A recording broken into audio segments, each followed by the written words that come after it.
সাজাই দেন। শোনেন, ওকে ভাবি বলছো কেন? ভাবির মতো দেখতে। আপু বলো। আপু আপু সাজাই দেন। এই যে আন্টি সাজাই দেন প্লিজ।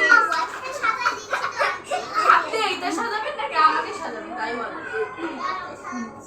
আমাকে সাজিয়ে দেন প্লিজ। আন্টি আমি তোমার ওয়াইফ